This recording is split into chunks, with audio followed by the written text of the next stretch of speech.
नमस्कार। आज हम लोग एक नया वीडियो लेक्चर लेकर आए हैं जिसमें कि हम लोग एंजाइम का रेगुलेशन पढ़ेंगे, लेकिन वो एंजाइम का रेगुलेशन कैसे? By covalent modification. मतलब आज के वीडियो का उद्देश्य यह है कि हम एंजाइम्स को कैसे रेगुलेट करें कोवेलेंट मॉडिफिकेशन के द्वारा, क्योंकि एंजाइम्स की हमेशा एक्टिव अवस्था में जरूरत हमारे सेल को नहीं भी हो सकती। तो जब हमारे सिस्टम को एक्टिव एंजाइम की जरूरत नहीं है तो उसे लेस एक्टिव फॉर्म में रखना उचित होगा। जैसे हम लोग एलोस्टेरिक एंजाइम पढ़ चुके हैं, आज हम लोग पढ़ेंगे कि ऐसा एंजाइम जिसको कि हम लोग रेगुलेट कर सकते हैं। कैसे? बाय उस एंजाइम में कुछ कोवेलेंट मॉडिफिकेशन यदि हम कर दें तो वो एंजाइम हो सकता है कि लेस एक्टिव हो जाए, या यह भी हो सकता है कि वो मोर एक्टिव हो जाए।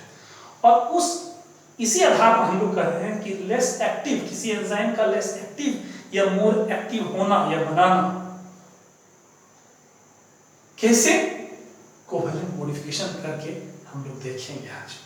तो कुछ एंजाइम, कुछ रेगुलेटरी एंजाइम्स हैं जिनका की रेगुलेशन रिवर्सिबल कोवेलेंट मॉडिफिकेशन के द्वारा किया जाता है। रिवर्सिबल इसलिए कि एक बार कोवेलेंटली उसको कोई चीज जोड़ करके उस एंजाइम में उसे एक्टिव कर सकते हैं, पुनः वो चीज को हटा करके, वो जो कोवेलेंट बॉन्ड बना है उसे हटा करके पुनः हम उसे इनएक्टिव स्टेट में भी ला सकते हैं। इसीलिए इसका नाम है रिवर्सिबल कोवेलेंट मॉडिफिकेशन। तो कोवेलेंट मॉडिफिकेशन करने के लिए हमें एंजाइम को क्या करना पड़ेगा? मॉडिफाई करना पड़ेगा। कैसे? कोवेलेंटली कोई चीज जोड़ करके। तो क्या जोड़ेंगे आप? वो मॉडिफाइंग ग्रुप क्या है जो कि एंजाइम से लगेगा? जैसे कि ये एंजाइम है, ये एंजाइम है, और इस एंजाइम में क्या लगा दे? क्या इसमें मॉडिफाइंग ग्रुप लगा दे? कौन सा मॉडिफाइंग ग्रुप लगा दे? कौन सा मॉडिफाइंग ग्रुप इसमें लगा दे या जोड़ दे? कोवेलेंटली मॉडिफाइंग ग्रुप लगा दे जिससे कि यह एंजाइम हमको ज्यादा एक्टिव हो जाए, अथवा हमारे पास ऑलरेडी कुछ बना हुआ है, हमारा इसको लेस एक्टिव करना है। तो कैसे करेंगे? वो मॉडिफाइंग ग्रुप कौन कौन है? वो मॉडिफाइंग ग्रुप है फॉस्फोरिल ग्रुप। जैसे कि फॉस्फोरिल ग्रुप। फॉस्फोरिल ग्रुप क्या करेगा? अगर कोई एंजाइम है, अगर कोई एंजाइम है, एंजाइम को हम लोग लेकर सपोज कि ENZ से सूचित किए, और इस एंजाइम में सेरीन रेसिड्यू है, CH2OH को कहते हैं सेरीन रेसिड्यू। OH ग्रुप कहाँ आ सकता है? सेरीन में भी रह सकता है, टायरोसिन में भी रह सकता है, थ्रियोनीन में भी रह सकता है। जहां पर कोई भी एंजाइम है उसके पास मान लीजिए कि सेरीन नामक एक अमीनो एसिड रेसिड्यू है। अब यहाँ क्या होगा कि अगर हम फॉस्फोरिल ग्रुप इसमें जोड़ देंगे तो उसका क्या हो जाएगा? फॉस्फोरिलेशन। क्या हो जाएगा? फॉस्फोरिलेशन। तो क्या करें, यहाँ पर अगर हम ATP खर्चा करके एडेनोसिन ट्राइफॉस्फेट से एडेनोसिन डाइफॉस्फेट में बदल जाएगा, और एक फॉस्फेट यहाँ पर इस एंजाइम के साथ लग करके इस तरह से फॉस्फेट ग्रुप जो है ऐसा, ये देखिए एंजाइम के साथ क्या हुआ? ATP खर्चा किए तो ATP मतलब एक जो फॉस्फेट ग्रुप था, फॉस्फोरिल ग्रुप था, वो एंजाइम के साथ कोवेलेंटली बाइंड कर दिया। तो यहाँ देखिए कोवेलेंट बॉन्ड का निर्माण हुआ कि नहीं?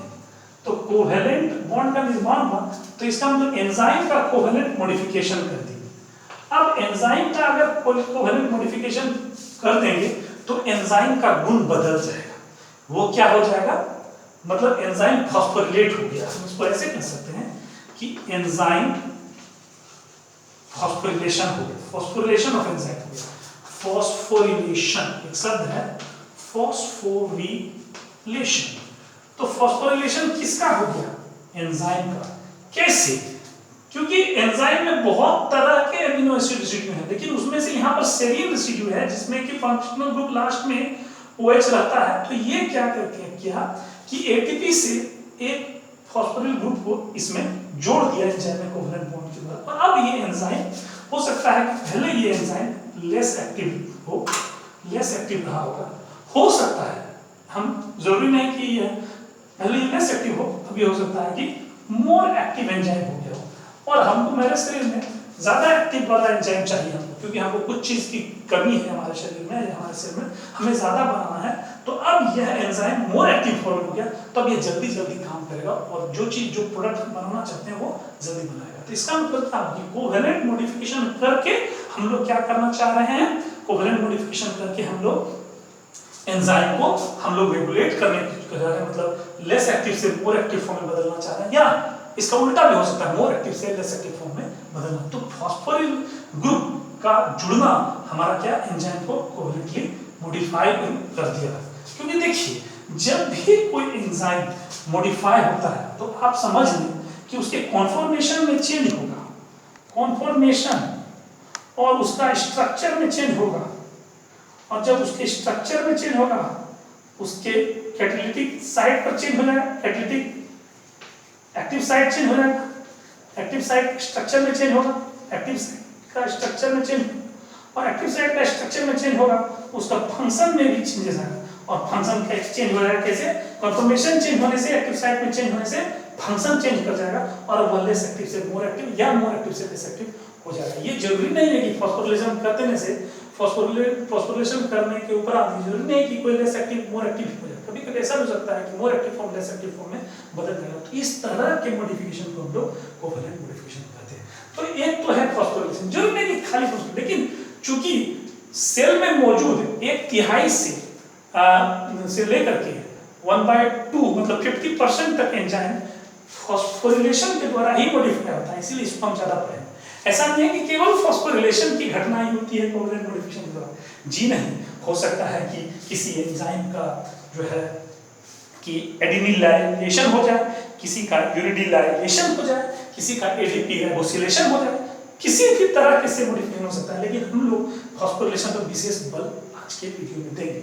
मेरा ये कहना है, ये ध्यान रखा जाए एक बात, जो यहाँ पर अभी हम लोग क्या पढ़ रहे हैं, फॉस्फोरिलेशन, और इस वीडियो का मुख्य उद्देश्य फॉस्फोरिलेशन करके ही एंजाइम का कोवैलेंट मॉडिफिकेशन करके उसको हम लोग क्या करेंगे, रेगुलेट करने का कोशिश करेंगे, मतलब उसे कम एक्टिव से मोर एक्टिव फॉर्म में बदलने का कोशिश करेंगे, या ज्यादा एक्टिव से लेस एक्टिव फॉर्म में बदलने का कोशिश करेंगे।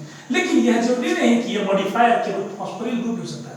आप देखिए, अगर जो है फॉस्फोरिलेशन एक तरीका है, फॉस्फोरिलेशन एक तरीका है किसी भी एंजाइम को कोवैलेंटली मॉडिफाई करने के लिए, और इसी पर हम लोग पढ़ रहे हैं। लेकिन इसके अलावा भी कुछ चीजें होती हैं, जैसे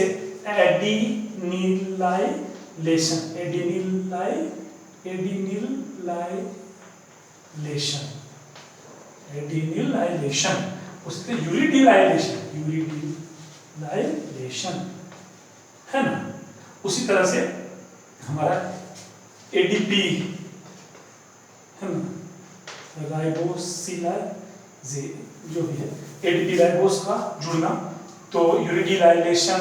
उसी तरह से मिथाइलेशन भी एक तरीका है, ADP राइबोसिलेशन। चौथा है ADP राइबोसिलेशन। सब के बारे में चर्चा कर सकते हैं हम लोग, लेकिन बाद में अगर समय बचेगा तो। और पांचवा हो सकता है कि मिथाइलेशन। सब चीज हो सकता है, नहीं मिथाइल ग्रुप जुड़ गया कोवैलेंटली, एंजाइम की एक्टिविटी परिवर्तित हो गई, तो रेगुलेटेड हो गया एंजाइम, तो एंजाइम को हम लोग लेस एक्टिव फॉर्म या मोर एक्टिव फॉर्म बदल दिए। ADP राइबोसिलेशन की कहानी है कि भाई ADP राइबोज जोड़ देता है किसी एंजाइम से जाकर, खास करके ADP राइबोसिलेशन का काम हम लोग देखते हैं कि कोलेरा टॉक्सिन क्या करता है, कोलेरा टॉक्सिन, या एक है डिप्थेरिया टॉक्सिन, ये सब स्वयं एंजाइम है। ये क्या करते हैं, ये जाकर के ADP राइबोसिलेशन करा देता है, ADP राइबोसिलेशन करा देता है।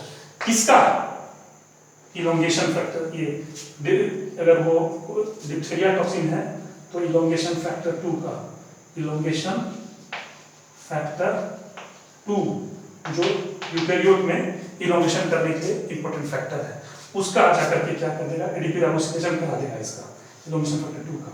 कौन? Diphtheria toxin. और कोलेरा टॉक्सिन क्या करता है? डिप्थीरिया टॉक्सिन भी एक तरह एंजाइम है जो कि क्या करता है, एडीपी राइबोज ग्रुप जाकर के इलोंगेशन फैक्टर 2, इलोंगेशन फैक्टर 2 क्या है, elongation factor EF2। Elongation factor 2 क्या है, यूकेरियोट्स में ट्रांसलेशन होने के लिए ये इलोंगेशन फैक्टर बहुत ही जरूरी है। तो इलोंगेशन फैक्टर 2 को इससे जाकर के एडीपी राइबोज जोड़ देगा। कौन? Diphtheria toxin. और उस क्रिया को कहते हैं एडीपी राइबोसिलेशन। उससे क्या होगा, ये इनएक्टिवेट हो जाएगा और उससे क्या होगा, ट्रांसलेशन रुक जाएगा होस्ट का। तो हमको देखते हैं प्रभाव में लगता है डिप्थीरिया जो है उससे क्या होगा, हमारे अंदर ट्रांसलेशन प्रॉब्लम होने लगेगा। उसी तरह से कोलेरा टॉक्सिन है, कोलेरा टॉक्सिन भी एक तरह से एंजाइम का तरह काम करता है। ये क्या कर सकता है, एडीपी राइबोज ग्रुप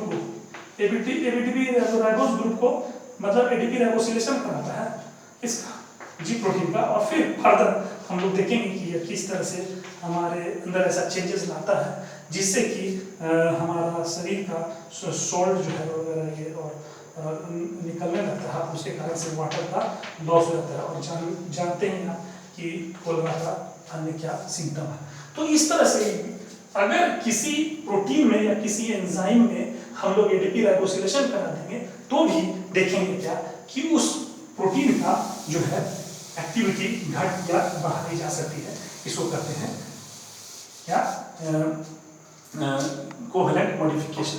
तो केवल फॉस्फोरिलेशन ही कोवेलेंट मॉडिफिकेशन एंजाइम करने का तरीका नहीं, एडिनाइलेशन भी है, यूरिडिलाइलेशन भी है, बहुत मिथाइल ग्रुप जोड़ दीजिए आप किसी चीज में तो हो सकता है कि वो है एंजाइम। तो ये सारी चीजें क्या हो रही है, कोवेलेंटली जुड़ रहा है और फिर इसे हटाया भी जा सकता है, इसलिए इसको कहते हैं रिवर्सिबल कोवेलेंट मॉडिफिकेशन। इसके बारे में विशेष चर्चा बाद में करेंगे क्योंकि हम लोग मेन फोकस आज का हमारा है फॉस्फोरिलेशन। तो पहले फॉस्फोरिलेशन पर चर्चा करेंगे।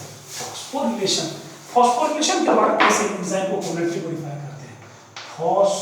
फॉस्फोरिलेशन एक पिक्चर से आप समझ जाएंगे कि फॉस्फोरिलेशन के द्वारा कैसे एंजाइम को कोवेलेंटली मॉडिफाई कर सकते हैं। आप जानते हैं कि एक आपको हमेशा याद रखना चाहिए कि एक एंजाइम है, उसका नाम है ग्लाइकोजेन फॉस्फोरिलेज। ग्लाइकोजेन फॉस्फोरिलेज क्या करता है, स्केलेटल अथवा मतलब मसल अथवा लीवर सेल्स में, राइट, क्या करता है ये कि ग्लाइकोजेन जो कि बहुत सारे ग्लूकोज से मिलकर बनता है, उस पर जब यह ग्लाइकोजेन फॉस्फोरिलेज काम करेगा, ग्लाइकोजेन फॉस्फोरिलेज एंजाइम काम करेगा तो इसे क्या करेगा कि एक ग्लूकोज निकाल देगा, ग्लूकोज 1 फॉस्फेट, ग्लूकोज 1 फॉस्फेट बना देगा, ग्लूकोज 1 फॉस्फेट बना देगा और प्लस ग्लूकोज, ग्लाइकोजेन में जो ग्लूकोज था अब N में से N-1 हो गया, एक तो निकल गया, एक ग्लूकोज 1 फॉस्फेट बन करके निकल गया। मतलब यदि ग्लाइकोजेन को तोड़ करके आपको ग्लूकोज, एक ग्लाइकोजेन की संख्या, ग्लूकोज की संख्या कम हो जाएगी इस पॉलीमर में और ग्लूकोज बनाना है यदि आपको, तो यह ग्लूकोज बाद में जाकर के स्केलेटल मसल में जाकर के यह तो चाहेगा तो एटीपी बना देगा और या नहीं तो लीवर में जाकर के यह सिंपल ग्लूकोज बना देगा। तो यदि आपको ग्लूकोज की जरूरत है तब ना ग्लाइकोजेन फॉस्फोरिलेज को आप चालू कीजिएगा, आपको ग्लूकोज का जरूरत नहीं है। क्योंकि देखिए ग्लूकोज 1 फॉस्फेट जो हम बताए हैं, लिखे आपको ग्लाइकोजेन फॉस्फोरिलेज के बारे में बताए हैं तो आपको ये ग्लूकोज 1 फॉस्फेट जो बनेगा ये एटीपी सिंथेसिस के लिए चला जाएगा मसल में। देखिए हम क्या बोले कि ग्लाइकोजेन जो कि बहुत सारे ग्लूकोज का पॉलीमर है, N लिखे, वह ग्लाइकोजेन फॉस्फोरिलेज एंजाइम जो काम करता है है, तो ग्लूकोज से एक ग्लूकोज निकाल दिया, किस रूप में? ग्लूकोज 1 फॉस्फेट के रूप में। और अब ग्लूकोज ग्लाइकोजन जो है n से n-1 हो गया, एक कम हो गया। ये ग्लूकोज 1 फॉस्फेट जो है आप देख रहे हैं, इसका नाम है ग्लूकोज, अगर आपको दिखाई नहीं पड़ रहा देख लीजिए, ग्लूकोज 1 फॉस्फेट।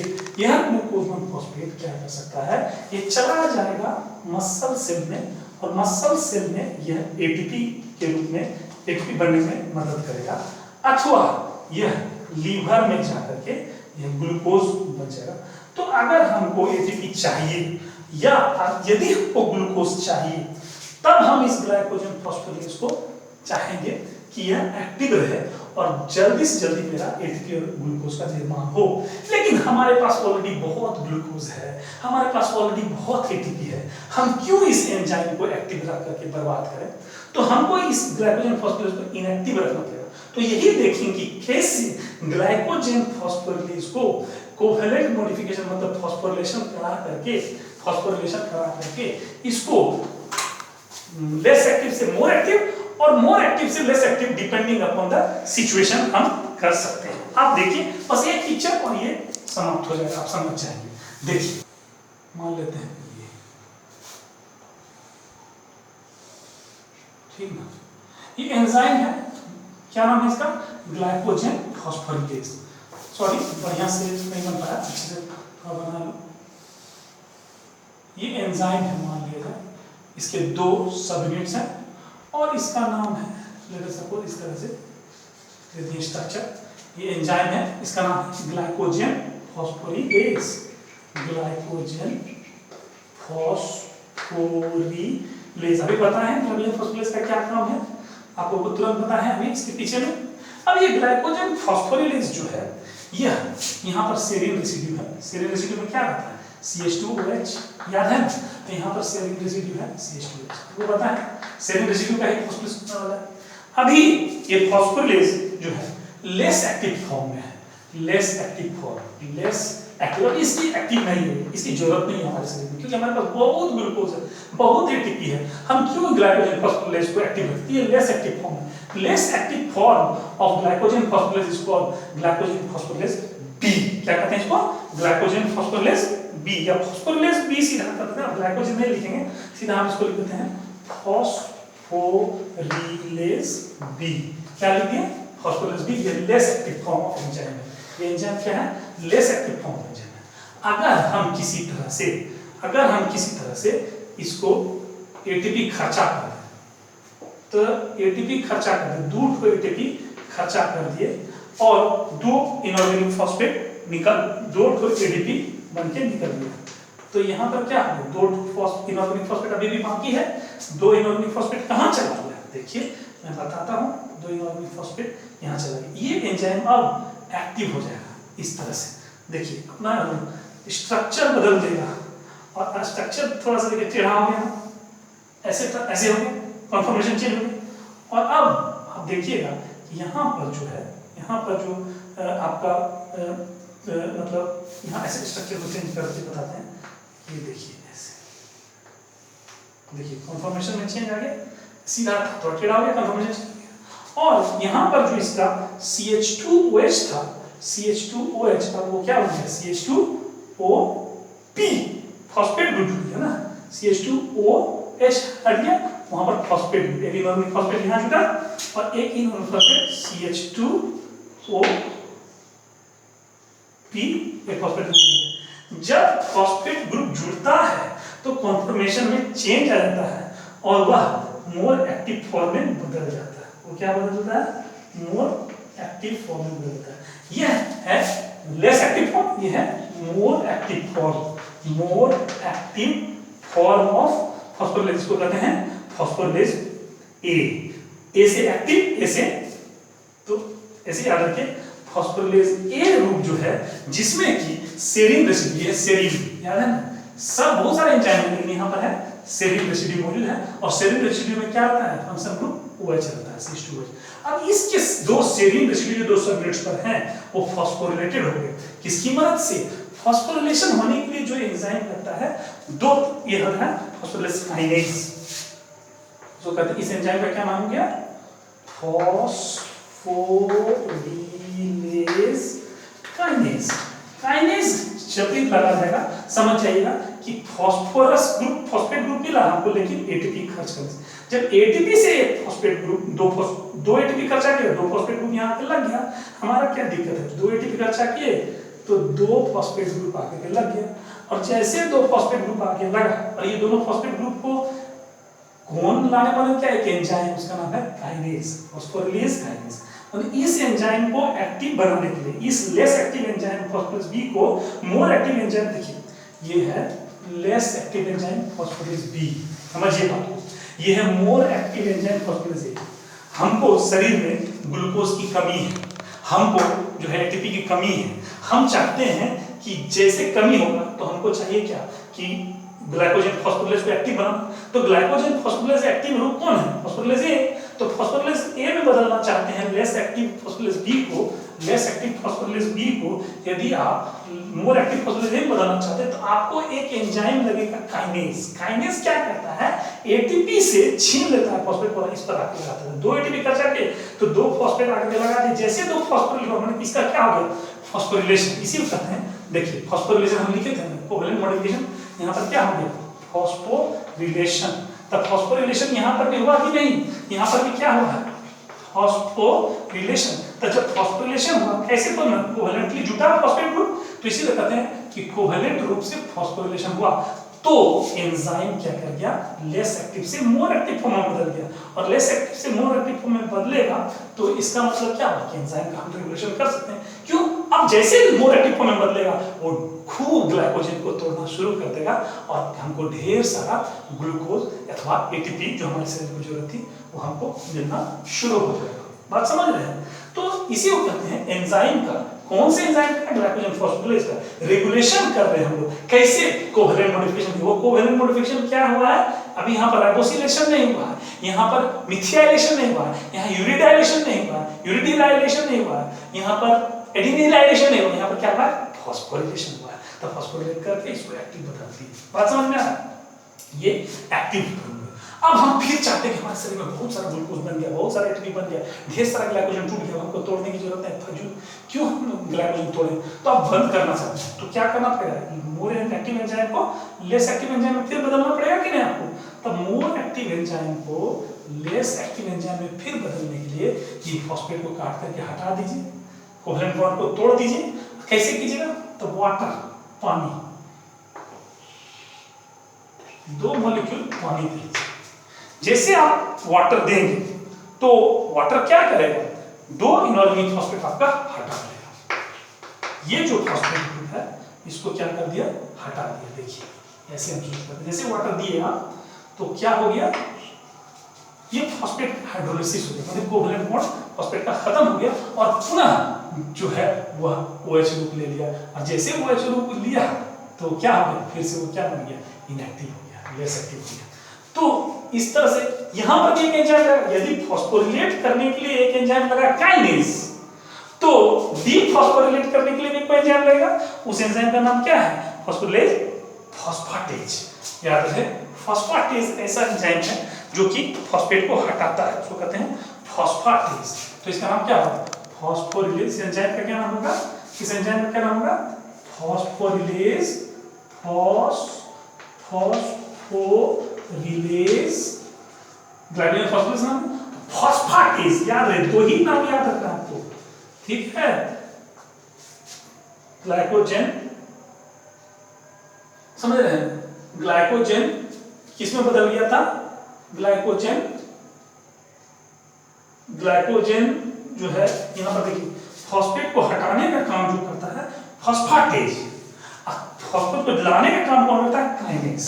याद रहे, अगर आपसे कोई पूछ दे कि भाई काइनेज और फॉस्फोरिलेशन में क्या अंतर है जी, काइनेज और, जैसे देखिए आपको बताया ना कि ये हमारा ओरिजिनल एंजाइम क्या है,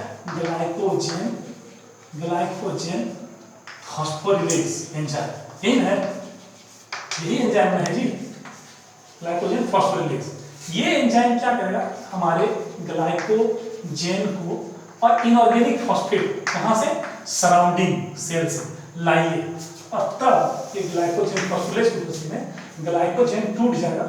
ये ग्लाइकोजन का क्या होता है फॉर्मूला, बहुत सारे ग्लूकोज n ठो ब्रांच चेन होता है अल्फा 14 एंड अल्फा 16 का। तो ग्लूकोज जो है, जो भी है ग्लूकोज का मान लीजिए में n लिखे पॉलीमर है, वो ग्लूकोज n-1 कर दिया प्लस कि वो ग्लूकोज मेरा निकाल दिया किस रूप में, ग्लूकोज 1 फॉस्फेट के रूप में, ग्लूकोज 1 फॉस्फेट के रूप में। देखिए यहाँ पर फॉस्फोरिलेज नाम रखें आप, और यहाँ पर काइनेज नाम, यहाँ पर भी तो एक फॉस्फेट ग्रुप जुड़ रहा है, ग्लूकोज में एक फॉस्फेट ग्रुप जुड़ रहा है, यहाँ फॉस्फोरिलेज नाम क्यों दिए और यहाँ पर काइनेज नाम क्यों दिए? फॉस्फोरिलेज आर दोज एंजाइम जो फॉस्फोरिलेट करता है लेकिन इनऑर्गेनिक फॉस्फेट लाता है इनऑर्गेनिक सराउंडिंग एनवायरनमेंट से, मतलब सेल से वह इनऑर्गेनिक फॉस्फेट लेकर के अगर फॉस्फेट को जोड़ दिया है तो वह फॉस्फोरिलेज करा है। लेकिन यहाँ पर सेल्स, यहाँ पर एटीपी से यदि फॉस्फेट को लाकर के जोड़ता है तो उसका नाम होता है काइनेज। सो काइनेज और फॉस्फोरिलेज दोनों काम है फॉस्फोरिलेशन,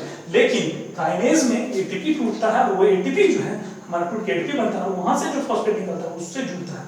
तो आप समझ गए होंगे कि अगर हम देखिए इस एंजाइम को हम रेगुलेट करेंगे, हम क्या करेंगे, हम इस पर क्या करेंगे, काइनेज क्या करेगा, जा करके उसका हम लोग कोवैलेंट मॉडिफिकेशन कर देंगे उस एंजाइम का, और जैसे कोवैलेंट एंजाइम का मॉडिफिकेशन होगा वो एक्टिव हो जाएगा। जब जैसे ये खूब एक्टिव होगा धाए जो है ग्लाइकोजन टूटना शुरू हो जाएगा ग्लूकोज 1 फॉस्फेट में, और इस ग्लूकोज 1 फॉस्फेट का आप इस्तेमाल कीजिए मसल सेल में जाकर के इसे एटीपी में बदल दीजिए, अथवा मसल सेल में जाकर के इसको एटीपी में बदल दीजिए, अथवा लीवर में जाकर के ये क्या करना जाएगा ग्लूकोज में।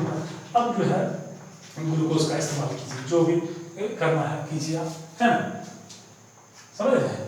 तो वो एटीपी की जरूरत है अथवा ग्लूकोज की जरूरत है, जिसकी भी जरूरत है आप आराम से इसको, अब आपको लगा के थोड़ा देर के बाद नहीं भाई हमारे पास एटीपी और ग्लूकोज तो खूब है मसल से लीवर में जो भी, तो आप क्या करना चाहेंगे, इसको लेस एक्टिव फॉर्म में बदलना चाहेंगे। जैसे लेस एक्टिव फॉर्म में बदलना चाहेंगे आप, तो आप क्या हो जाएगा, आप आराम से इसको लेस एक्टिव फॉर्म में बदल सकते हैं। कैसे? फिर से इसको डीफॉस्फेटेज एंजाइम क्या करेगा, इसको हाइड्रोलाइज कर देगा, फॉस्फेट को नहीं होगा।